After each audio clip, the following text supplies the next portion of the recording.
Eu acho que sou uma pessoa com sorte. Tive a possibilidade de nascer branco, alto, magro, uns pais que sempre incentivaram a minha formação, que me possibilitaram mudar várias vezes o meu percurso formativo. Eu estudei engenharia eletromecânica, estudei veterinária e finalmente psicologia, que foi aquilo que eu sempre quis estudar, mas que na altura, devido às pressões sociais e àquela ideia de que ser psicólogo era ser delegado de propaganda médica ou caixa de supermercado. Mas pronto, finalmente consegui encontrar o meu caminho, que seria aquilo que deveria ter sido o meu caminho original, mas a verdade é que todo este percurso foi importante para mim, porque das engenharias consegui retirar a complexidade do mundo, a explicação matemática de todos os fenómenos, a dificuldade de áreas técnicas que nós nem temos a noção que existem, mas que na verdade exigem muito conhecimento, muito trabalho, muito treino. E da parte da veterinária, consegui retirar aquilo que é a fisiologia, a estrutura das células, a anatomia, o mecanismo das forças nos músculos, enfim. Portanto, tive um percurso longo, mas muito rico. E porquê é que eu digo que tive sorte? Porque os meus pais sempre me apoiaram. E muitas vezes, quando nós analisamos o sucesso ou o insucesso de algumas pessoas, temos que perceber a história, de onde é que elas vêm, as dificuldades que tiveram que ultrapassar, os obstáculos que não puderam superar porque tiveram que escolher outros caminhos. Portanto, eu sou um gajo com sorte. Do ponto de vista profissional, também, porque mal acabei o curso, construí um projeto de fornecer serviços de psicoterapia à população, filo na junta de freguesia de Matosinhos. Foi um período muito rico na minha vida, porque consegui ajudar muita gente e consegui aprender muito em muito pouco tempo. Tive muitos casos de pessoas de vários estratos socioeconómicos, com percursos de vida extraordinários. Isso foi muito rico para mim e também me permitiu perceber o papel que o Estado e as juntas de freguesia e as câmaras e os psicólogos na sua ação conseguem ter na saúde das pessoas, conseguem realmente ajudar as pessoas. Depois, trabalhei 3 anos numa escola para desistentes, uma escola onde só iam parar os piores alunos de todas as escolas do Porto, aqueles que eram expulsos, aqueles que tinham problemas de consumo de drogas, de pessoas internadas em instituições de jovens, de aquilo que se chama os reformatórios, enfim, outro período muito rico. E depois montei o meu negócio.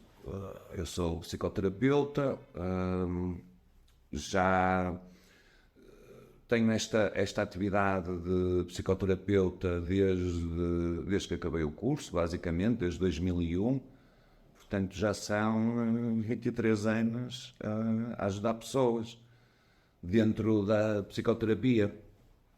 Eu acho que isto resume um bocadinho aquilo que é o meu caminho e a minha formação. Trabalhei como segurança, como ajudante de cozinha, como ajudante de eletricista, como entrevistador, como vendedor de serviços de internet, e foi também algo que me ajudou a perceber o que é a vida, as dificuldades que as pessoas sentem, o que é ter que aguentar relações de trabalho com pessoas que são difíceis, mas que também me permite perceber melhor as pessoas que estão à minha frente. E isso também foi fixe, ajudou-me, e ajuda-me ainda hoje. Queres falar aqui um bocadinho do projeto? Qual é os objetivos do projeto? O que é que nós queremos atingir para o nosso com este projeto? O projeto é algo que é muito entusiasmante para mim. Porquê? Primeiro, permite-me mudar um bocado as minhas rotinas diárias, o meu dia-a-dia, o trabalho que faço e também chegar a mais pessoas. Porque o que é que eu percebo aqui nas consultas? Que as pessoas estão muito sós, sentem-se muito isoladas e que também se sentem muito culpadas pelos próprios problemas. Isto é, de uma maneira geral, a doença mental é encarada como responsabilidade da própria pessoa. A pessoa ou é fraca, ou é maluca, ou tudo aquilo que se sente é da cabeça dela, ou deveria ser diferente, ele deveria reagir. O que não percebem é que a doença mental, ou os problemas mentais, são uma doença como outra pessoa, como de outro órgão qualquer. O cérebro é um órgão, é o órgão mais complexo que nós temos no nosso organismo. E tal como qualquer outro órgão, também começa a funcionar mal. E no caso do cérebro e das perturbações mentais, começa a produzir pensamentos que depois têm um papel disruptivo, que mantém a pessoa em alerta constante, com medo de coisas que ela própria sabe que são exageradas, mas não consegue controlar. Ou com uma perspectiva negativa relativamente ao futuro, ou com pensamentos de autoculpabilização. E isto muitas vezes é agravado pela resposta das pessoas mais próximas, que as responsabilizam por aquilo que as pessoas sentem, pelos problemas que têm. E dizer a alguém que está ansioso, pá, calma-te, não é grande ajuda, não é? Porque a própria pessoa sente que não que gostaria de o fazer, mas que não tem ferramentas para o fazer. Então, os objetivos são basicamente democratizar e tornar mais acessíveis os serviços de saúde mental. Como é que nós fazemos isto? Utilizando as ferramentas online, a transmissão de informação, o aconselhamento individual, o dar informação credível, cientificamente validada sobre o que é a psicologia, o que é a saúde mental, aquilo que podemos fazer quando temos alguém próximo, um amigo, um marido, um companheiro, uma namorada, um filho, que tem este tipo de problemas. E também a combater um bocado estas informações que eu acho que são muito perigosas e que cada vez são mais comuns, não é? Que é estes serviços de coaching e estes livros de motivação em que dizem, tu podes, tu consegues, tu és a força que transforma, basta querer e isso significa poder. Isto não é bem assim, não é? Não, todos nós queremos, todos nós temos desejos, todos nós temos objetivos, mas quando há um problema ao nível da saúde mental, seja ele mais leve ou mais profundo, necessite de psicoterapia ou de medicação, não basta querer, não é? Nós não, mesmo que quiséssemos, não podíamos ir aos Jogos Olímpicos. Não dá. E alguém que tem depressão, mesmo que queira, não se pode animar, ou começar a ir ao ginásio, ou ter as rotinas, ou obrigar-se sequer a fazer coisas tão simples como comer bem, ou comer a horas, ou ir para a cama, ou dormir. E então, eu acho que o que é que nós podemos fazer? Nós podemos dar boa informação, podemos diminuir o sentimento de solidão e de isolamento em que as pessoas estão e que é também um bocado fruto da sociedade em que vivemos e dos valores do individualismo, da responsabilização pelo sucesso e pelo insucesso. Eu há pouco falava que tive muita sorte. E é verdade, mas há pessoas que não tiveram essa sorte, ou que não puderam estudar, ou que tiveram que sustentar os pais ou os filhos, ou que foram despedidos. E julgar essa pessoa pelo nível socioeconómico que tem ou por aquilo que consegue comprar acaba por ser muito penalizador e as pessoas interiorizam isso. E acho que também temos um papel aí em valorizar as pessoas, não por aquilo que têm, ou por aquilo que conseguem comprar, ou pelos níveis de ostentação social, mas pelos valores que têm, pela forma como se comportam com os outros, pela forma como ajudam ou não ajudam, como são mais ou menos conscientes dos fatores que atuam sobre cada um de nós. Eu acho que nós temos um papel importante a esse nível.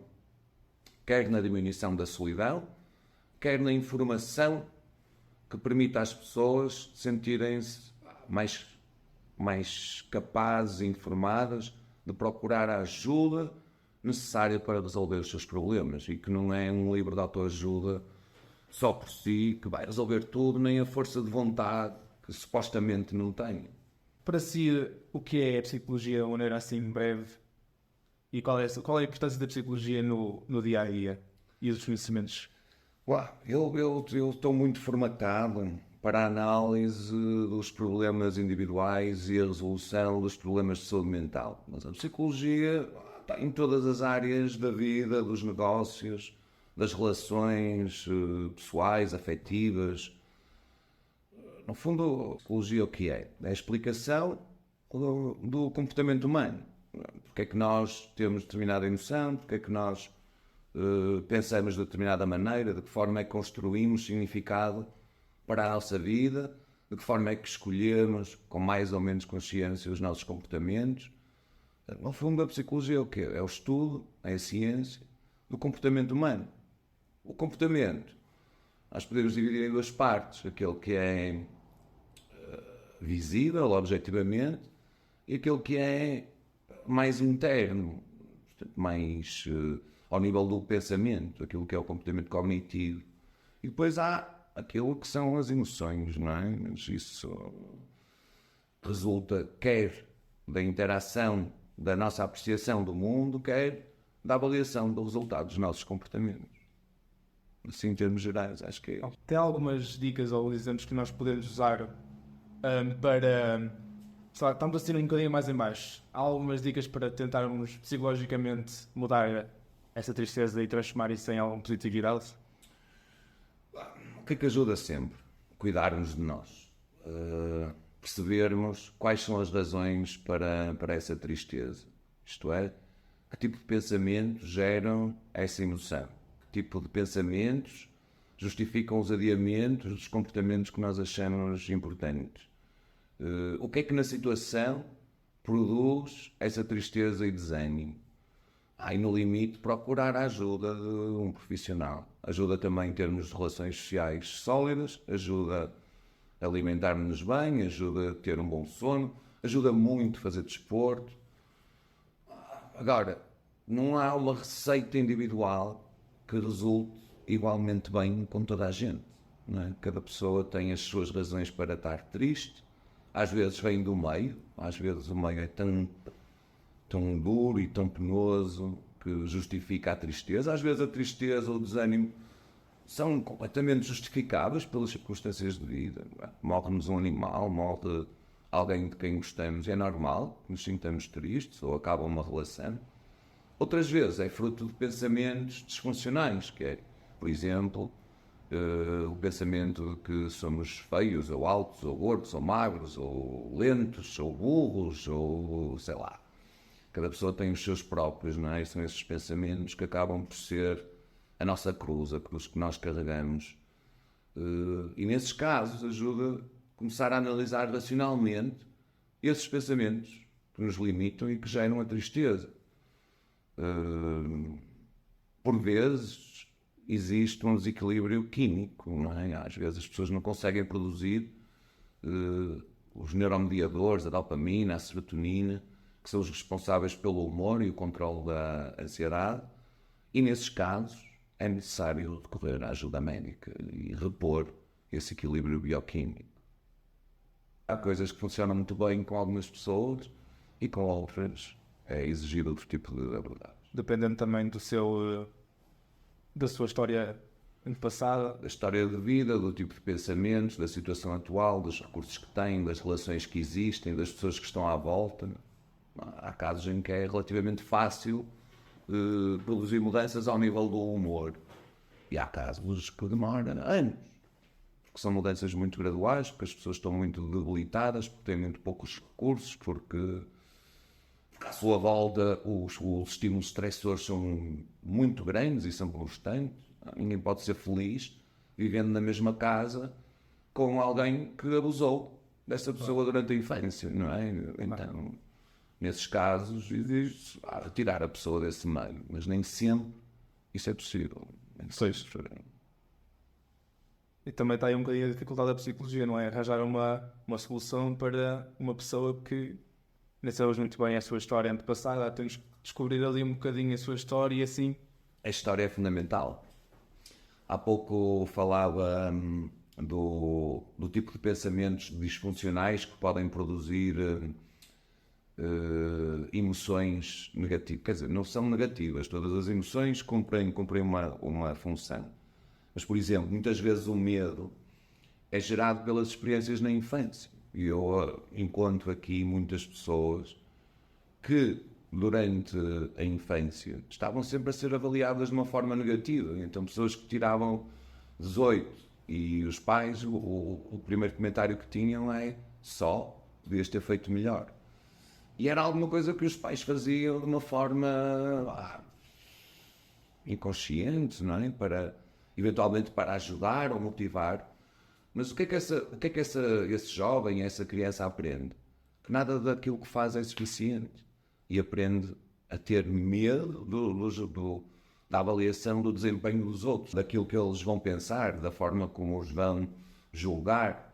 E achando que nunca nada é suficiente e que têm que ser perfeitos, vão estar num estado constante de ativação e hipervigilância, quer relativamente a si próprios, quer relativamente aos seus desempenhos, quer relativamente à opinião dos outros. A história é fundamental. Isto em psicologia parece um clichê, não é? Nós muitas vezes perguntamos, então falam-me da sua relação com o seu pai, com a sua mãe, com os seus colegas durante a escola, porquê?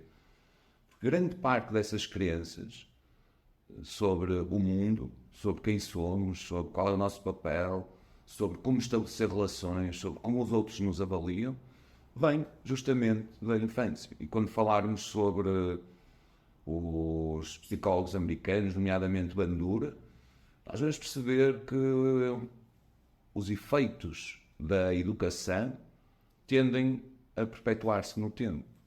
Porque depois as pessoas escolhem comportamentos que acabam por confirmar estas crenças.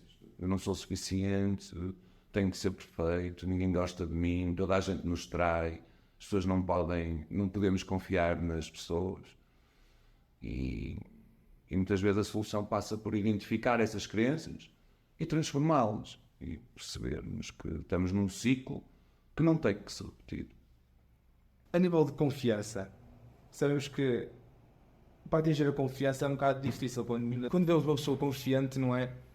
E quando não somos, vemos muitas diferenças e queremos perceber como é que podemos ser uma pessoa mais confiante no dia a dia. Às vezes temos dificuldade em fazer uma apresentação de um trabalho para uma turma, ou até mesmo ir a um bar e pedir um gelado. Às vezes falta-nos alguma coisinha. Há alguma dica para esse tipo de situações? Como é que nós podemos... Primeiro, conhecer o medo. O Jim Morrison, o vocalista dos Doors, tinha uma frase importante e que ele utilizava como prática no dia-a-dia, que é identifica o teu maior medo e confronto. E isso permitia-lhe o quê? Perceber que aquilo que o medo diz, e a falta de confiança pode ser encarada como um medo que nos limita à liberdade, permitia-lhe perceber que o medo era exagerado, que o medo dizia coisas e diz coisas que depois não se verificam, não é? Não há mal que alguém não goste de nós, não há mal que não agrademos a toda a gente, não há mal se estivermos ansiosos, não há problema nenhum em receber um não. E o conhecer o medo, perceber como é que ele atua, onde é que ele atua, o que é que ele nos diz, o que é que ele nos faz pensar e imaginar, a forma como o medo atua no nosso corpo, depois permite-nos identificar o padrão de atuação do medo e gradualmente confrontar-nos com o medo até que ele diminui ou até se extingue. E isso é uma coisa que nós fazemos muito bem na psicologia cognitiva comportamental, que é a eliminação dos medos, quer sejam fobias específicas, quer sejam medos mais generalizados. O medo de falar em público, o medo de tomar banho, o medo de andar de avião, o medo de morrermos com uma doença, o medo da rejeição, enfim. Conhecer o medo, defini-lo, identificá-lo, perceber como atua e depois enfrentarmos o medo. Também temos várias doenças na psicologia, não é? há muitas variadas doenças, mas quais são as doenças mais têm mais... Claro, doenças do século, e isto é uma tendência que se tem vindo a acentuar, é a depressão e a ansiedade. E nós, aqui, é o maior número de casos. E começa cada vez mais cedo e o impacto nas pessoas é cada vez maior. E há fatores sociais que explicam a maior incidência deste tipo de doenças. Por um lado, a sociedade que nós temos hoje em dia diz-nos que o sucesso é a coisa mais importante, não é? Portanto, se nós não obtivermos sucesso, e esse sucesso é medido pelo relógio que temos, ou pelas sapatilhas que usamos, ou pelo telemóvel que usamos, ou pelas férias que marcamos, portanto, nós estamos a falhar. E estamos a falhar e a culpa é nossa. Porque se fôssemos inteligentes, confiantes, bons trabalhadores, aplicados, poderíamos ser todos ricos. E não é verdade. E não é. E então há teóricos, analistas sociais, estudos da área da sociologia e da psicologia que relacionam o modelo capitalista e as sociedades ocidentais com maior incidência de perturbações mentais a este nível. Existe uma diminuição dos laços sociais, existe uma diminuição do sentido individual para a vida. Muitas vezes as pessoas pensam que ando aqui a fazer, não é? Porque trabalham muitas horas, têm pouco tempo para estar com os filhos, os pais estão longe ou em lares, cada vez há um círculo de amigos menos importante, mais superficial e tudo. Todas estas pressões aplicadas aos indivíduos com este tipo de valores, de culpabilização, de responsabilização individual, de degradação das condições de vida, precarização dos vínculos laborais, torna as pessoas mais vulneráveis a este tipo de doenças. Por outro lado, também há uma maior sensibilidade para identificar e falar sobre isto, não é? Portanto, nós temos visto que há um aumento exponencial deste tipo de perturbações. Temos visto que cada vez se receitam mais ansiolíticos e antidepressivos, mas também as pessoas cada vez mais se sentem à vontade para dizer eu sou ansioso ou eu tenho uma depressão, porque cada vez mais também começam a ver que o problema não é só delas, não é uma fraqueza individual, começam a recorrer à ajuda especializada. Isso é positivo, mas não nos podemos esquecer que há aqui uma grande componente social, do estilo de vida, das pressões sociais, dos valores que são veiculados pela televisão, pelos influencers, enfim. De uma maneira geral, nós não estamos a melhorar as nossas condições de vida e isso reflete no tipo de doenças que depois surgem. Como é que nós podemos distinguir um mau momento, um pequeno momento de stress de uma ansiedade forte ou de uma depressão que estamos a começar a ver? Diogo, isso é uma pergunta que está desde o início na origem da conceptualização daquilo que é a doença mental. Por definição, uma perturbação mental ou produz sofrimento clinicamente significativo, isto é, a pessoa sente-se efetivamente muito mal durante um tempo que varia de doença para doença, mas que é prolongado, de uma forma mais ou menos constante. Portanto, ou produz sofrimento individual significativo, isto é, a pessoa identifica esse sofrimento, ou coloca em risco a vida da própria pessoa, a pessoa tem ideias de se matar, ou se magoa, ou se corta, ou diz que quer cometer suicídio, ou tem um comportamento de risco, que coloca em risco a sua vida e a dos outros. Portanto, há aqui 3 fatores, ou melhor, 4. Sofrimento individual significativo, colocar em risco a própria vida, colocar em risco a vida dos outros, ou produzir uma diminuição significativa numa área importante para a pessoa, isto é, a pessoa deixa de conseguir trabalhar, ou de conseguir ler, ou de conseguir estar com outros, ou deixa de desempenhar as suas responsabilidades como pai, ou como companheiro, ou como companheira, e isso é o indicador daquilo que é uma doença mental. Por exemplo, não se considera uma depressão se num período, acho que é 3 meses, após a morte de alguém importante, a pessoa se sente triste e sem vontade de fazer as coisas, porque isso é uma tristeza anormal, aceito, comum, que acontece com toda a gente. Nem se considera uma perturbação de ansiedade se a pessoa fica com alguma ansiedade antes de falar em público, mas depois consegue falar em público. Agora, se a pessoa está permanentemente triste, se não consegue acordar de manhã, se tem um medo constante e permanente de ser julgado e isso o impede de ter a sua vida normal, ou de trabalhar, ou de produzir aquilo que habitualmente produzia na sua área profissional, isso é uma doença mental. Então há aqui uma diferença de grau, de tempo e no risco, quer para a pessoa, quer para os outros. É uma pergunta que nós temos tentado sempre responder. O que é normal e o que é patológico? Mais uma vez, é uma análise individual. Imaginemos que uma pessoa considera e sente que tem ansiedade. Como é que um psicólogo, qual seria o processo do psicólogo, como é que ele iria ajudar? Era aquilo que estávamos aqui a falar há pouco. Temos que tentar perceber qual é o nível de sofrimento, qual é a frequência dessa sensação de ansiedade, se é durante o dia todo, se é uma vez por semana, se são 3 vezes por semana, se quando essa ansiedade ocorre a pessoa consegue manter a funcionalidade ou não, qual é o foco desse medo, o que é que produz a ansiedade, quais são as manifestações fisiológicas ao nível do ritmo cardíaco, da pressão arterial, e depois quais são os comportamentos que a pessoa utiliza para diminuir a ansiedade. Após o conhecimento de todas estas características, é possível começar a treinar técnicas fisiológicas e mentais, técnicas cognitivas. É possível começar a delinear um processo de exposição a esse medo, porque sem exposição não há cura. Alguém que tem medo de mergulhar só vai curar esse medo quando mergulhar, por muito que racionalmente saiba que não vai morrer afogado, que consiga diminuir a ansiedade através quer da respiração, quer do relaxamento muscular, consiga perceber que o medo é exagerado, ela só se vai curar quando efetivamente mergulhar na água. E é isso que nós ajudamos as pessoas a fazer.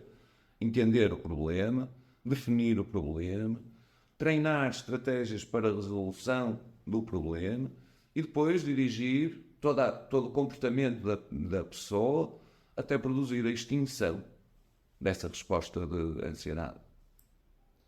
Há pouco também falou de pessoas que que trabalham com um chefe abusivo, não é? Como é que nós podemos identificar que temos um chefe que é difícil de lidar, que pode nos estar a influenciar um bocado O pior tipo de chefe que nós podemos ter é um chefe que tem aquilo que se chama um padrão inconsistente de reforço. Isto é, num dia a pessoa